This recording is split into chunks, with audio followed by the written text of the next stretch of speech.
Waterford, 6 p.m., February 19th. I'll call the village joint meeting to order 6:04. First thing we do is pledge to the flag.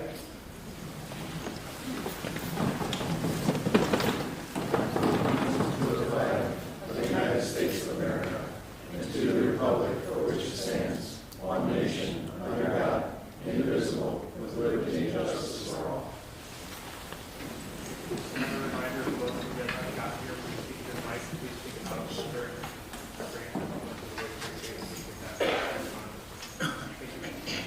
during our grant. All right. Good evening, everyone. Thank you so much for braving the frigid temperatures and joining us here tonight. We greatly appreciate it.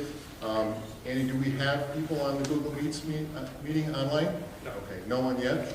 If there were, they made the warm choice. But all right, thank you so much for being here this evening. Real quickly, my name is Tom Rutschkowski. I am a member of the working committee that has been working on this cooperative boundary plan for the last 18 months. I am a member of the Town of Waterford Planning Commission and am proud to represent the work that we've been doing here tonight.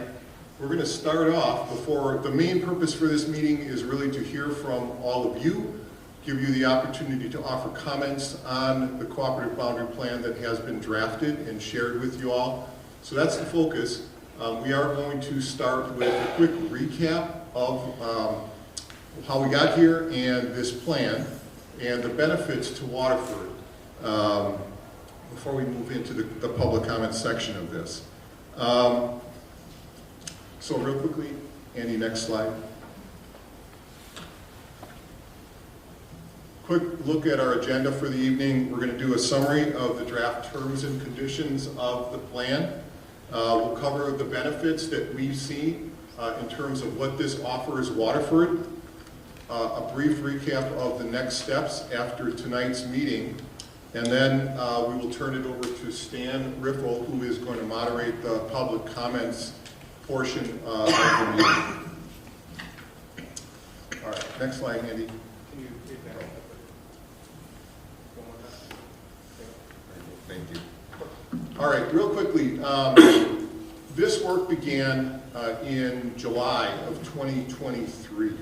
There was a joint board meeting of the town and the village where it was agreed upon that we were going to work together to draft a cooperative boundary plan under Wisconsin state law.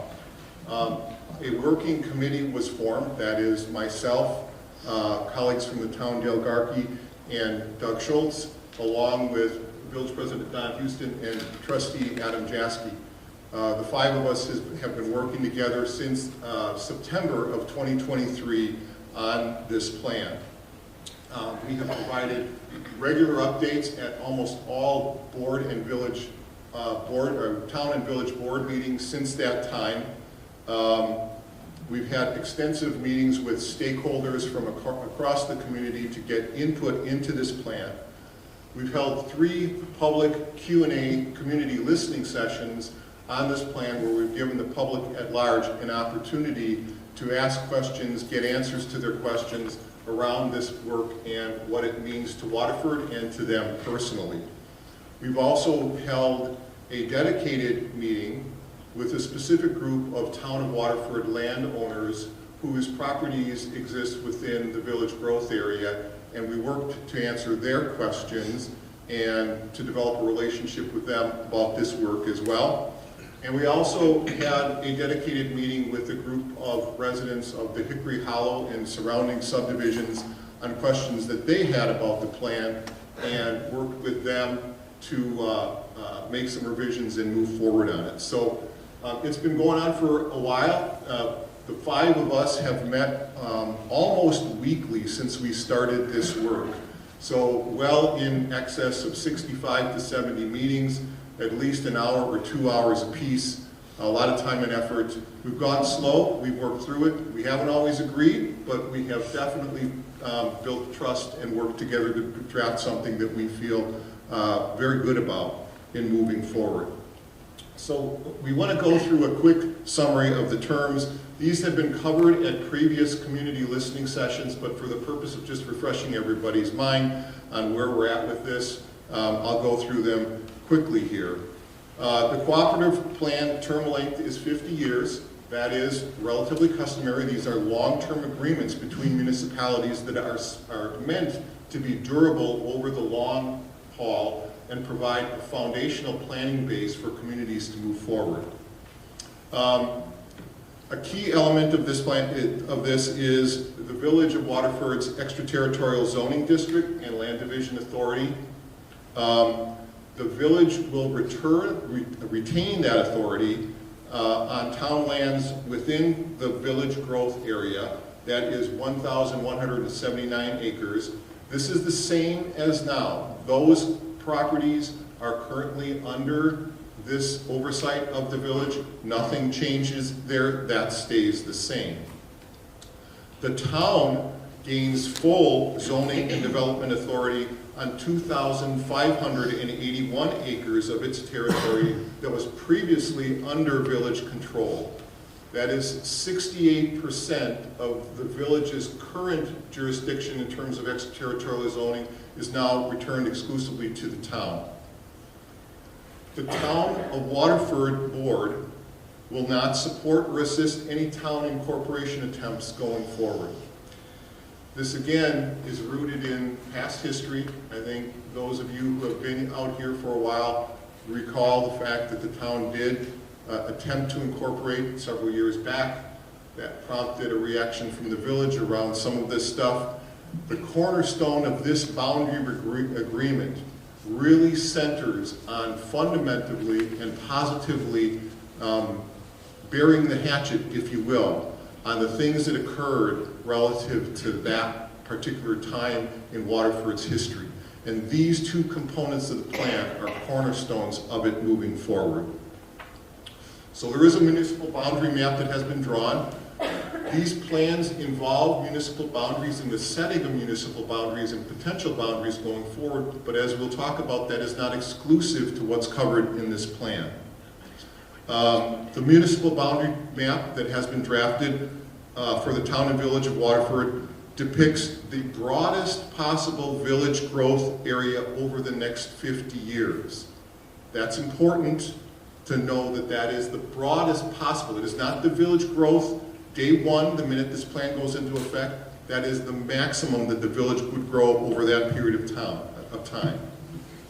Town lands that exist within that village growth area that do not annex into the village within that 50-year period of time will remain in the town.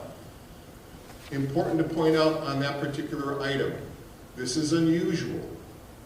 As Stan could talk to in his experience in working through many of these types of agreements across the state of Wisconsin, it is most customary when a growth area for a village is set that at the end of the term of the agreement, all of that area moves into the village, out of the town.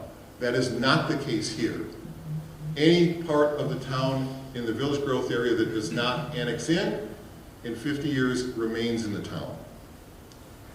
Town lands outside of the village growth area cannot annex into the village. So as it relates to the village growth area, conditions when a boundary change may or shall or may occur, the vast majority of any of these situations involves the town landowner petitioning the village to annex in. The town landowner has the vast majority of decision rights in almost all of these situations. So that is the case when most of any town territory would move into the village if the town landowner chooses that that's what they want to do.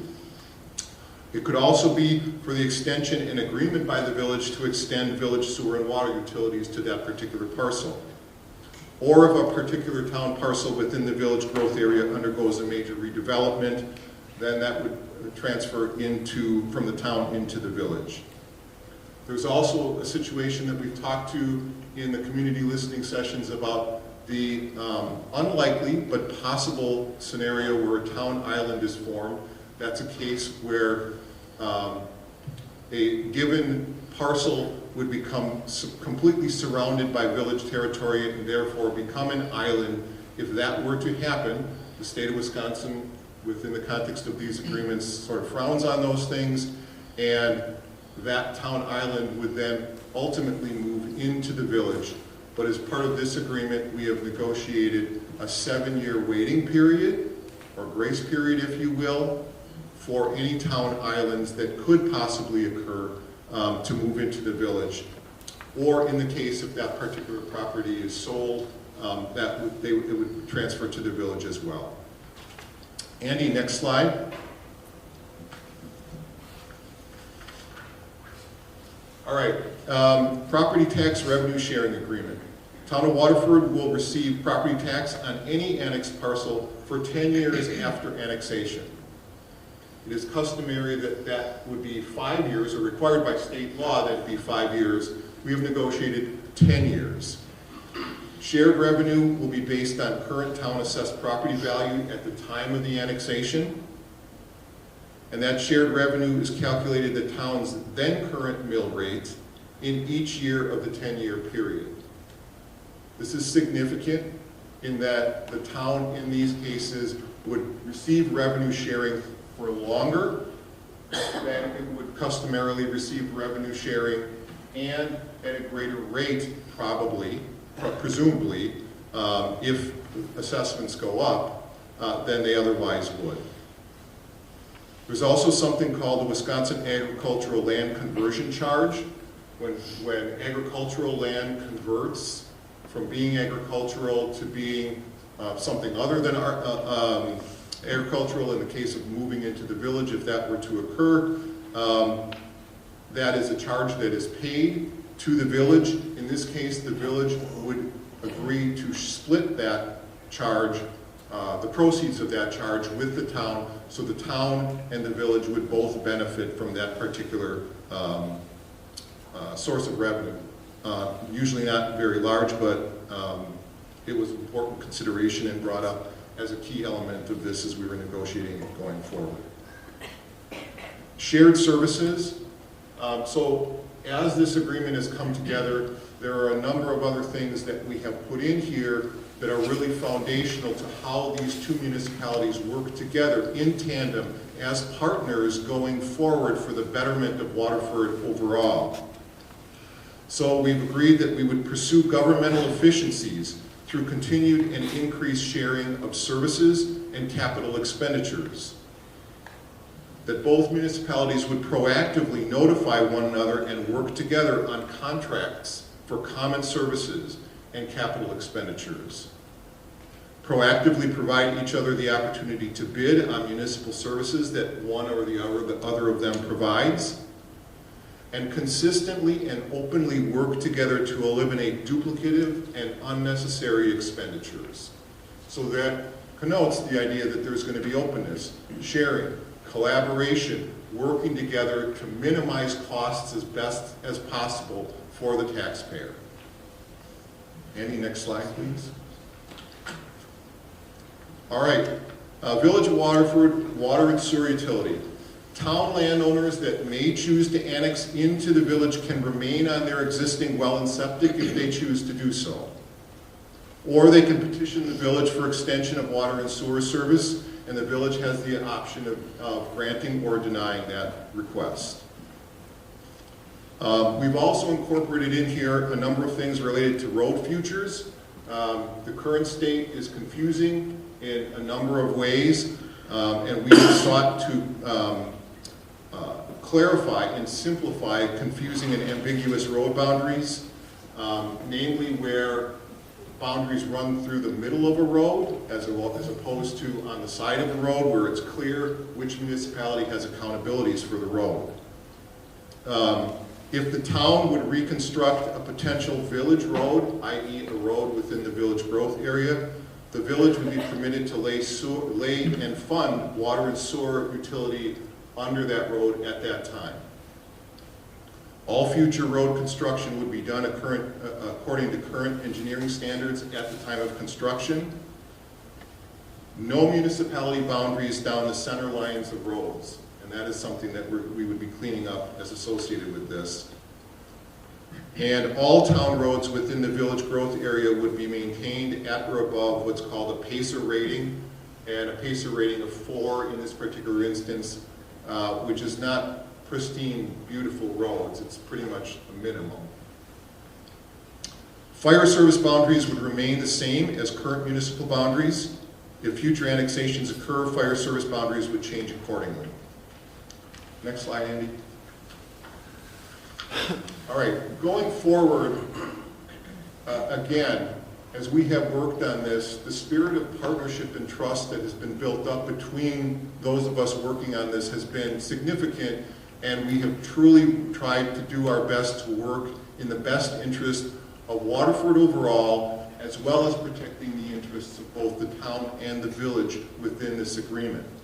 One of the things that we are proposing here is that we form a Waterford Joint Strategic Planning Committee with representatives from both municipalities. So this would be an ongoing Joint Strategic Planning Committee, including representatives from both the town and the village. Committee members would be appointed by the town chair and the village president and approved by both boards. Appointments would be for 1-year terms, and members can be reappointed. And this committee would meet a minimum of twice each year, more often based on priorities and projects.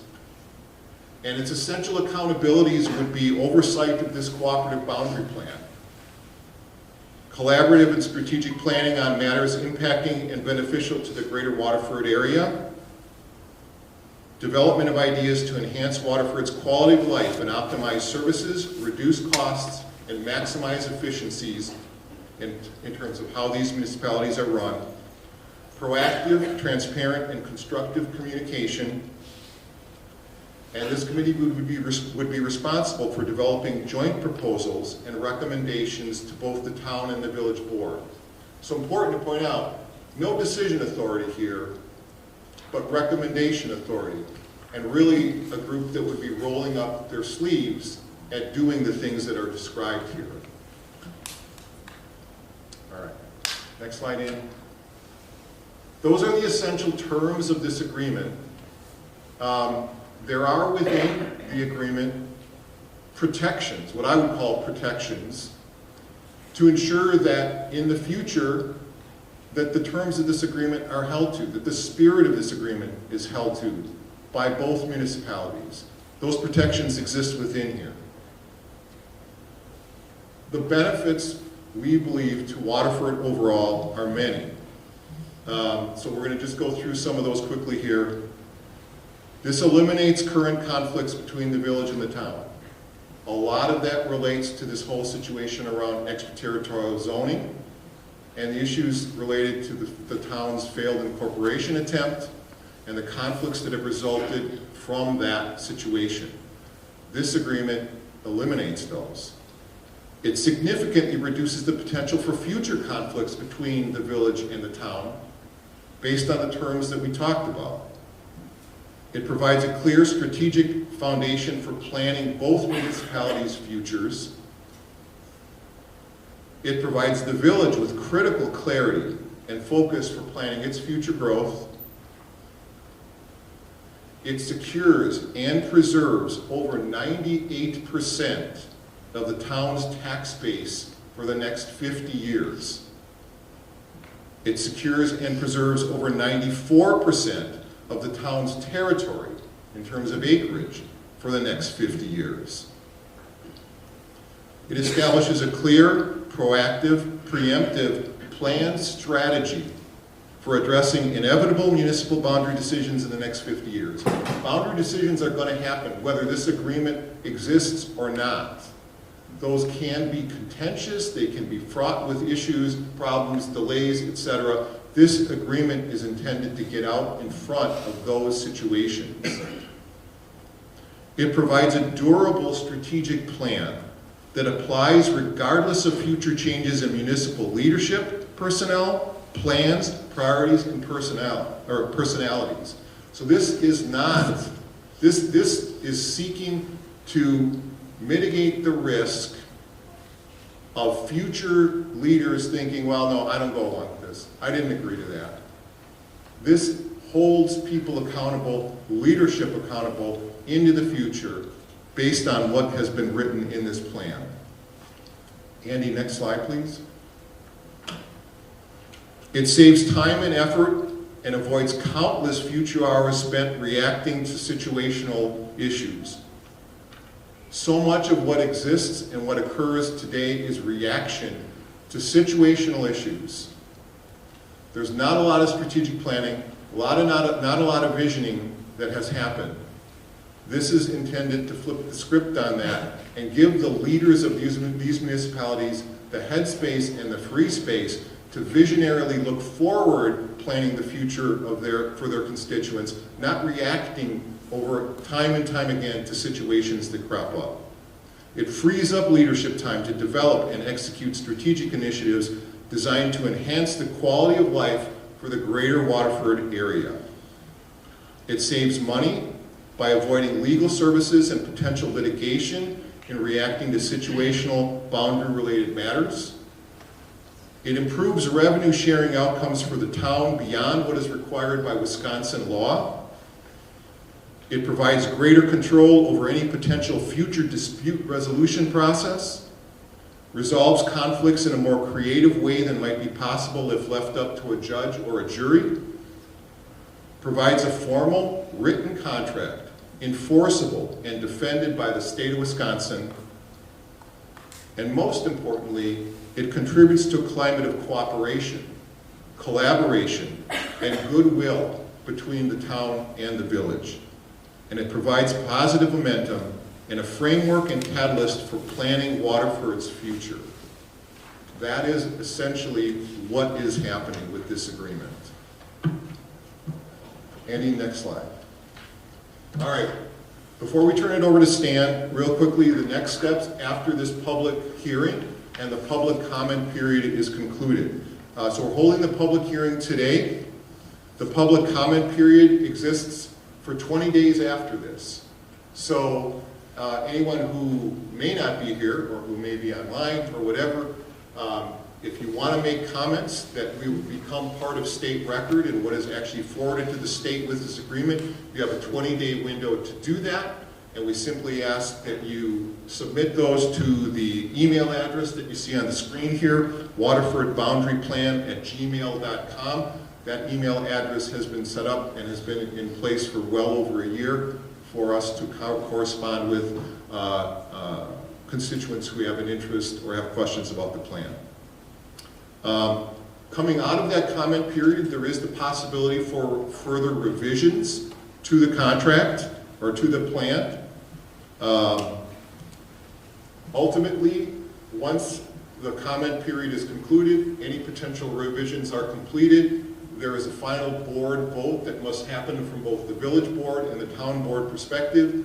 If those boards approve this plan going forward, it is submitted to the Wisconsin Department of Administration for final review and approval. So that's where we sit. Those are the next steps going forward. Now as we move to the public comment period or portion of the meeting, I'm going to turn it over to Stan Riffle. Stan, as he mentioned, has been the attorney that the five of us have been working with in drafting this agreement, and he's been great to work with. And Stan, I will turn it over to you.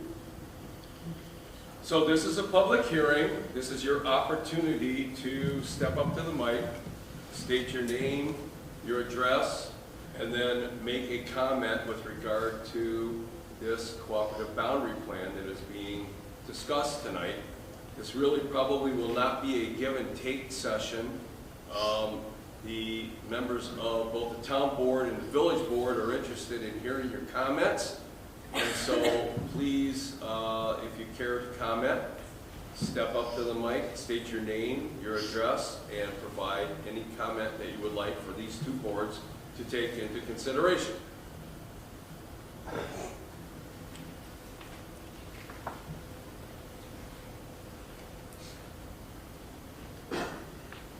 My name is Michael Denk, and I live at 30407 Mountain Lane up in the Waterford Woods. And my property is kind of unusual.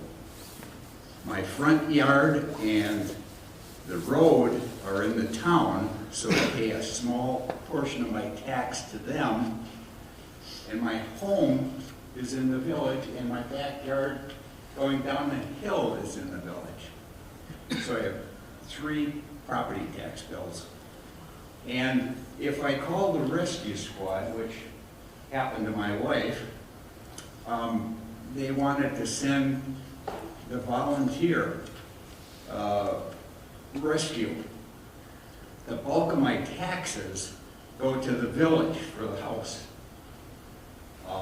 My question is, with this combined cooperative plan, are they going to send the rescue squad that I would pay for with my village tax to my home in the town address? You are a unique individual, and you are addressed. 50 years. You're the only property owner that is individually addressed in this agreement. Am I right, Tom? Yes, that's correct. Oh, I'm in the agreement. There you are. All right. So, your property under the proposed agreement will be completely detached from the village and attached to the town. Good to know. You like that? Well, what actually, I would think that it would be all better in the village simply because don't they have a full-time rescue squad and fire department and so on and so forth, rather than volunteers Well, that's the way that the agreement was reads. structured. Okay. But preference-wise, you heard, I probably prefer a dedicated fire and police and everything else. So, okay, thank you. Thank you. Thank you. Thank you. Well, cheaper taxes don't always, and how much cheaper? You know, what would you rather have, a rescue squad or a bunch of volunteers coming to your house? Especially- Anybody else want to provide any public comment? Pardon me. Hi, Mike. How's it going? First, I want to express my gratitude for everybody involved working on this. My name is Mike Sossman. I'm at 4733 South Lewis Road. So, thank you all for working on this. It's a big undertaking and a lot of work. I know what it is. The only comment I have left for you guys is some of this information that was presented to us today, and there was a lot of it, doesn't seem to be expressly written out within that agreement that's posted online. I don't know if there's a longer version somewhere that has more details, but there's a few things like elimination of the town ordinance for the 20 acres. I didn't see that in there.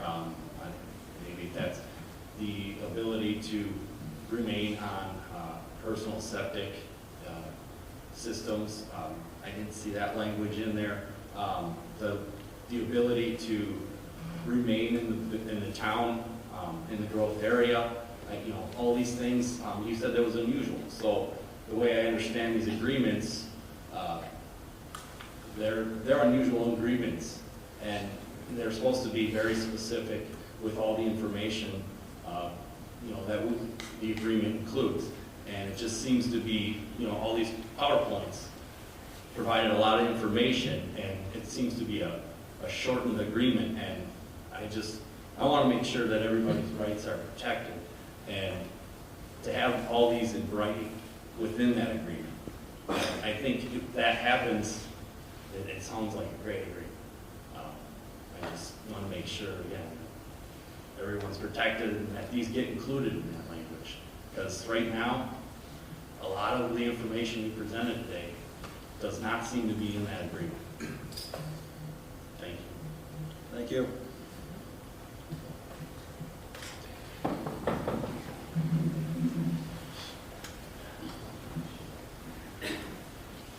My name is Rob Kelpinski. Address is 31508 Hickory Hollow. I just want to go ahead and thank the committee for doing this really difficult work. And I've only lived here 4 years, and there seems to be some sort of relationship issues between the town and the village. I'm trying to joke along right now, but so we have to build trust and work better, work harder, be more efficient to get along with each other, because at the end of the day, we like where we all live. So I appreciate, you know, the committee working with the people of Hickory Hollow. It was a really cool experience. I mean, it was a really nice democratic type of experience. So I want to thank you for that. So I just wrote a little note. The public note I would just like to make is that, you know, there's a lot of it that I don't understand. But the one thing I do understand is the number 50. That's a big number. And the concern I have is, find a married couple who's been together 50 years and tell me nothing's changed. Okay, so 50 is a long number. And if we are trying to build our communities together, you know, based on my research, yes, 50 has been used in the past, but the research I've seen has shown me much smaller numbers, which perhaps might be something we can think about. For example, we're looking at 25 years. Maybe that gives us more flexibility for the future, because our population, the economy, and priorities change over time. 50 years is a long time to kind of figure things out. We may not even need roads in 50 years. I know it sounds crazy, but, you know, there may be new legal compliance. Wisconsin state statutes could change that could really affect things. Changes in leadership, things that are an issue today won't be down the road. Advances in infrastructure and technology could also be a pretty dramatic change. And then I think if we were to look at something like 25 years, then we can see how well it worked. And who's to say they can't go back to the drawing board after 25 years, do it again? 50 years, you're saying to the town, you can't bring up anything for 50 years. And that's just, you know, what do I worry? I mean, I'm over 50, I won't be around, but 50 years just seems like a long time, that's all. Thank you. Thank you.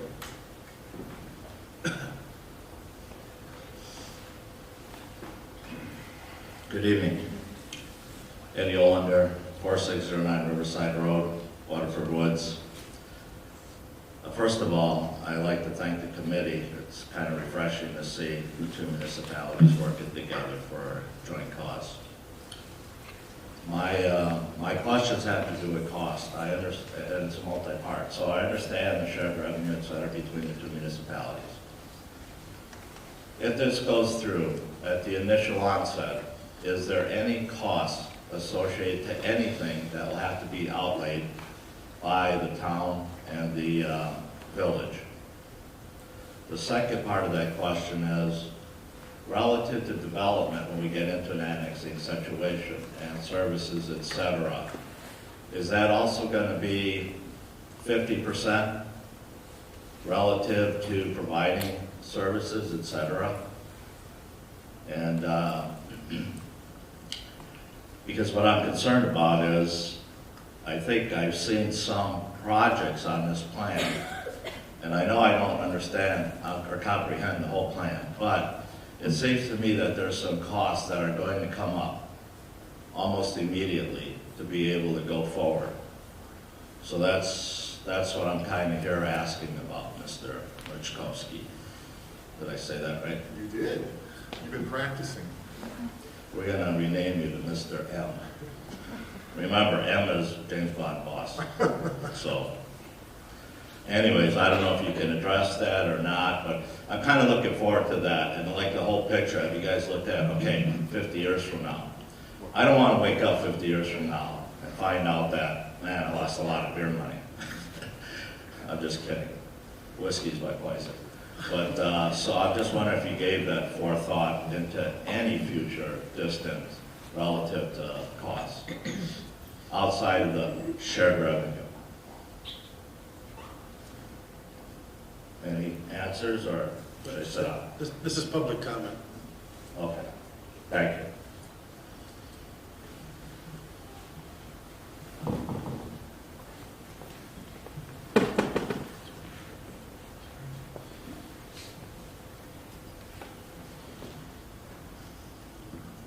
Karen McNeil, 28509 Joni Lane. I have a question, or I have a comment relative to the language about the potential of an island being created. If I look at the exhibit F and also G, it looks like there's an island of the town of Waterford on the east side of Highway 36 intentionally created, although it's not an island specifically surrounded by the village. And it's unclear to me whether that portion of the town constitutes an island outright.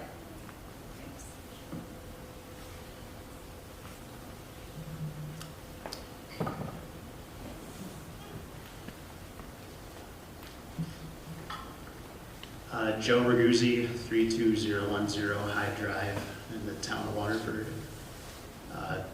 My family's been farming in the town of Waterford for 120 years or so in some way or another.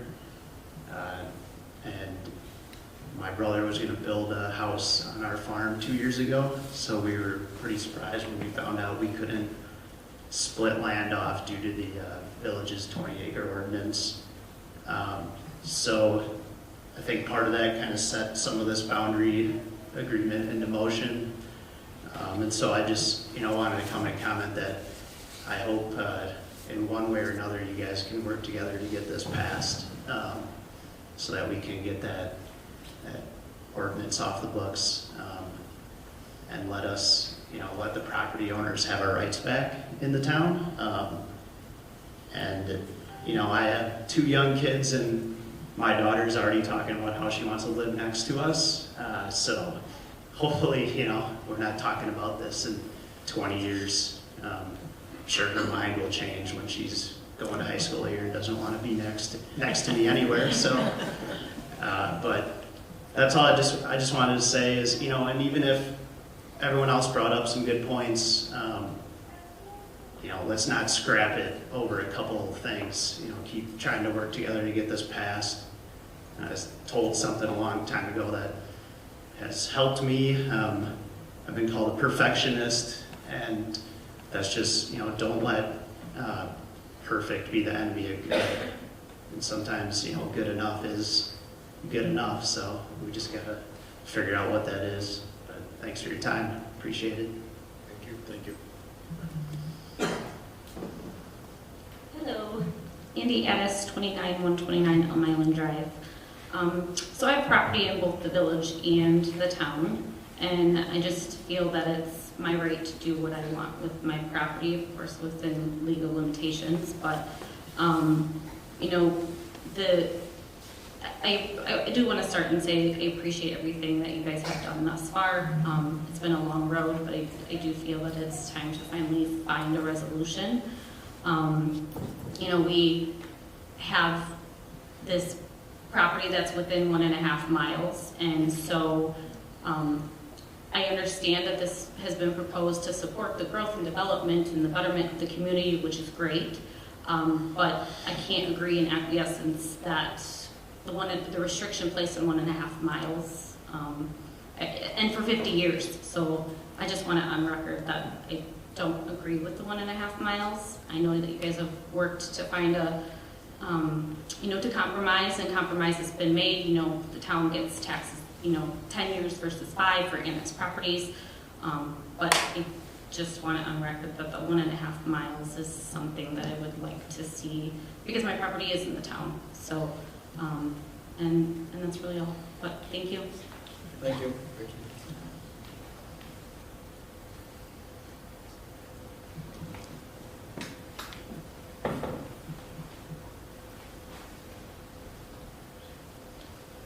Rod Strelo, excuse me, 31520 Hickory Hollow. We're in the town, Hickory Hollow subdivision. Again, we want to thank the commission for allowing the part with the road going through from the village to the town to be removed from this agreement. Also want to say that hopefully this agreement continues in that spirit, that it doesn't become even more of a contention between town people and village. I understand the town, growing up in the town of Raymond, having extra property and not the I want to say the majority of the homeowners, property owners not wanting the tight development that is going on in the village here. And to me, my viewpoint on this is it seems to benefit the village much more than the town, just because there's more of the tax base coming in, and it's just I'm going to say that, like, almost like a little plan to make this town become something that, or the village, I'm sorry, to become something that maybe the people in the surrounding town are not necessarily in favor of. So I understand in another thing, hopefully this is a correct understanding that these boundaries that are drawn in, that none of the other property owners will be allowed to ask for annexation into the village. So I'm hoping that that's the case. I will put it in a comment, send it into the email. But I appreciate everybody spending the time to come here tonight, and thank you for your time. Thank you.